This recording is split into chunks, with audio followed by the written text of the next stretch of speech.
Welcome to my YouTube channels R math. दोस्तों, अगर आप क्लास 10th में हैं तो आप में एक जिज्ञासा होती है कि आने वाला जो पैटर्न जो एग्ज़ाम है 2025 में वो उसका पैटर्न कैसा होगा। तो हम यह भी जानते हैं कि जो भी पैटर्न होता है वो प्रीवियस ईयर पे बेस्ड होता है। तो जो प्रीवियस ईयर क्वेश्चन है उसके क्या क्या पैटर्न थे, तो उन पैटर्न से रिलेटेड आज हम लोग कुछ क्वेश्चंस को जानेंगे जो पिछले पैटर्न पे बेस्ड है। जैसे पहला क्वेश्चन आप देखेंगे तो यहाँ पे पाएंगे क्वेश्चन है कि sine A is equal to 3/4, तो कॉस ए और टेन ए का मान ज्ञात कीजिए। अगर साइन ए का मान दिया हुआ है तो साइन ए के बराबर हम लोग जानते हैं कि लंब बटा कर्ण होता है। तो इसीलिए लंब बटा कर्ण एक त्रिभुज बना करके लंब और कर्ण को दर्शाने के बाद हम आधार को निकाल लेंगे। तो आधार को कैसे निकालेंगे? तो आधार को हम पाइथागोरस प्रमेय के थ्योरम के मदद से निकालेंगे। जैसे पाइथागोरस थ्योरम का प्रमेय क्या कहता है कि अगर आपको आधार नहीं पता हो तो कर्ण और लंब के मदद से निकाल सकते हैं। कैसे? तो एक पाइथागोरस का प्रमेय होता है कि कर्ण का स्क्वायर बराबर आधार का स्क्वायर प्लस लंब का स्क्वायर। तो जहाँ पे जिसका मान है उसे आप जब पुट कर देंगे, रख देंगे, तो हमें प्राप्त हुआ आधार 16 का स्क्वायर माइनस 9 का रूट अंडर, क्योंकि आधार का स्क्वायर को उधर ले गए। तो इसीलिए आधार बराबर क्या आया? तो आधार बराबर मेरा 7 आया। अब इस आधार बराबर 7 रूट अंडर 7 को हम इस त्रिभुज पे यहाँ पे पुट किए तो आधार का मान आ गया। अब जब आधार का मान आया तो हम उससे कॉस ए और टेन ए का मान ज्ञात कर सकते हैं। तो कॉस ए बराबर होता है आधार बटा कर्ण, तो आधार बटा कर्ण लिखे कॉस ए का मान, और tan A is equal to लंब बटा आधार होता है, तो लंब 3 और आधार रूट अंडर 7 लिख करके निकालिए। तो इसीलिए आधार, लंब और कर्ण हम यहाँ पे ज्ञात कर लिए। अब आगे दूसरे टाइप के क्वेश्चन, इसी टाइप के क्वेश्चन में अलग अलग मान का क्वेश्चन मिल सकता है आपको। अब दूसरे टाइप का क्वेश्चन क्या है? द्विघात समीकरण से। द्विघात समीकरण से क्या है क्वेश्चन, क्या कह रहा है? क्वेश्चन है कि जांच कीजिए कि x+1 का स्क्वायर बराबर 2 इंटू एक्स माइनस 3 एक द्विघात समीकरण है या नहीं। तो द्विघात समीकरण का फॉर्मूला क्या होता है? कोई भी द्विघात समीकरण कब होता है? जब वो हमें किस फॉर्म में होना चाहिए? तो उसका फॉर्म हमें x square plus b x plus c is equal to 0 का फॉर्म होना चाहिए। अगर इस फॉर्म में इस इक्वेशन को हम ला पाते हैं तो हम कहेंगे यह द्विघात समीकरण है, और नहीं ला पाते तो इसे द्विघात समीकरण नहीं कहेंगे। तो हम आगे देखते क्या उसमें आ सकता है। तो जैसे क्वेश्चन में जो दिया हुआ है उसे हमने लिखा कि दिया हुआ है, तो क्या दिया हुआ है? तो जो क्वेश्चन लिखा हुआ है उस पर हम देख पा रहे हैं कि दिया हुआ है कि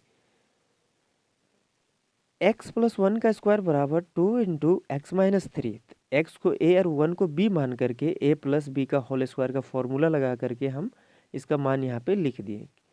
उसके बाद इसे मल्टीप्लाई किए कि 2 इंटू एक्स यानी 2 गुना एक्स बराबर 2x, 2 तिया 6, अब 3 माइनस में था तो -6 आंसर। तो 2x स्क्वायर 2x प्लस 1 तो 2x माइनस 6। अब माइनस में इधर x है, इसे लेफ्ट साइड यानी बाएं साइड आ जाएंगे तो माइनस में 6 है तो बाएं साइड लाए तो प्लस हो गया, और जो माइनस में नहीं है यानी 2x प्लस में है वो आ जाएगा माइनस में, यानी साइन क्या हो जाएगा? चेंज हो जाएगा। प्लस का माइनस में और माइनस का प्लस में, तो प्लस और माइनस को हम लोग काट दिए, तो प्लस माइनस काट दिए तो 6 और 1 को जोड़ दिए तो 7 आया। अब x square 7 is equal to 0 है, यहाँ पे तो हमें ए एक्स स्क्वायर मिल जा रहा है, यानी ए इज इक्वल टू यहाँ पे 1 है, और 7 यानी सी मिल रहा है। बी एक्स नहीं तो बी एक्स को हम लोग 0x लिख सकते हैं। तो इस तरह जब हम उसे लिख सकते हैं तो हम यह कह सकते हैं, तो कह सकते हैं क्या कि जो इक्वेशन है यह एक द्विघात समीकरण है।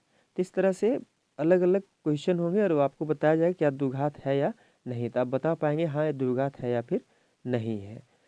तो आगे अब तीसरा क्वेश्चन हम लोग देखते हैं। तीसरा क्वेश्चन क्या कह रहा है कि जांच कीजिए क्या कोई किसी प्राकृतिक संख्या n के लिए संख्या 6 के पावर n अंक 0 पर समाप्त हो सकती है क्या? अब 6 के पावर n, तो अब n के जगह पे 1 2 3 अलग संख्या को पुट करते जाओगे तो क्या वो कभी उसका जो लास्ट की संख्या होगी 0 पे समाप्त होगी या फिर नहीं होगी? तो हम जानते हैं कि पुट करके देखते हैं क्या 0 पे समाप्त होती है या फिर नहीं होती है।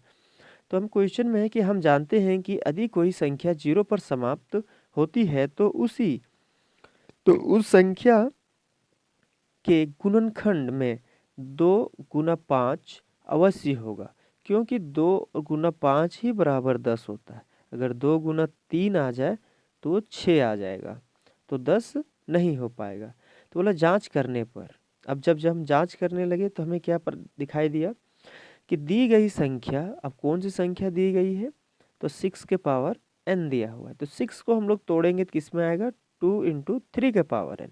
तो हम 6 के पावर n के गुणनखंड में 2 गुना 5 नहीं आ रहा है, तो हम कह सकते हैं कि 6 के पावर n कभी 0 पर समाप्त नहीं होगा। इस तरह से आगे के क्वेश्चन देखेंगे। एक क्वेश्चन है एपी का भी एक पैटर्न होता है जिसमें हम nवां पद ज्ञात करने के लिए दिया जाता है, और ये पैटर्न बहुत ही प्रचलित पैटर्न है। इसे एपी एक दिया हुआ है।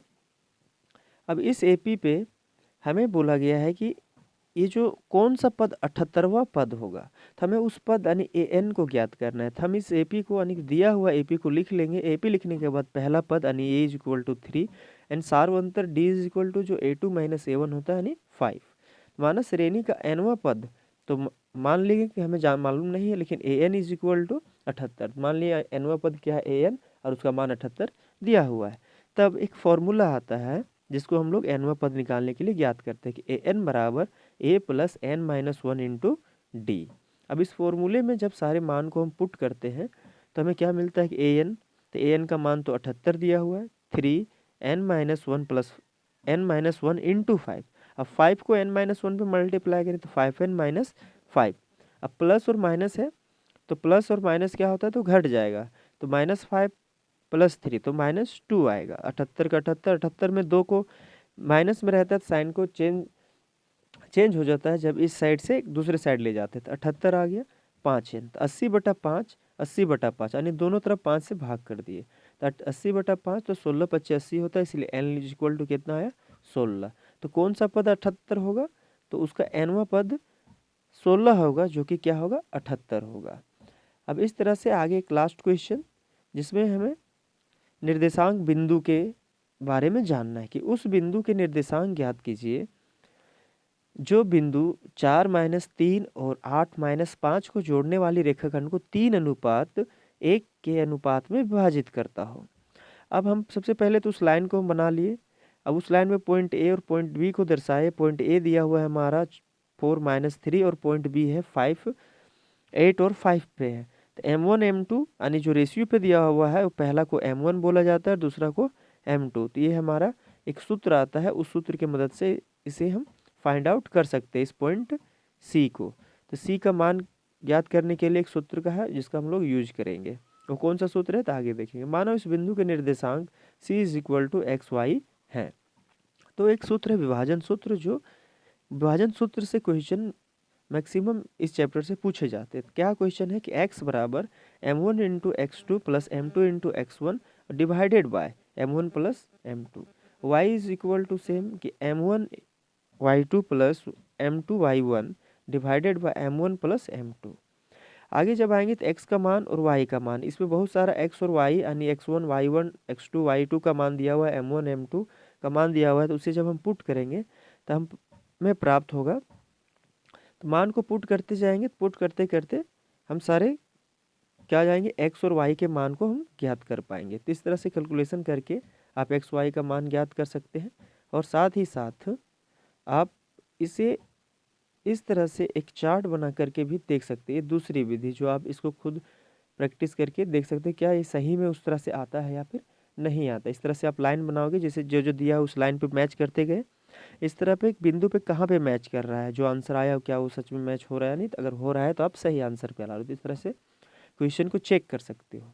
अगर आप आगे इस तरह से रिलेटेड वीडियो को अगर आप चाहते हो तो चैनल सब्सक्राइब करके इस पर कमेंट कर सकते हो कि हमें किस टाइप की वीडियो चाहिए। अगर आप 10th पे हो और 10th से रिलेटेड जैसे कौन से क्वेश्चन पूछे जा सकते हैं, जैसे प्रीवियस ईयर आप क्वेश्चन देखोगे कि प्रीवियस ईयर क्वेश्चन, उस टाइप के क्वेश्चंस को हम इसमें डिस्कस करते रहते हैं। थैंक्स।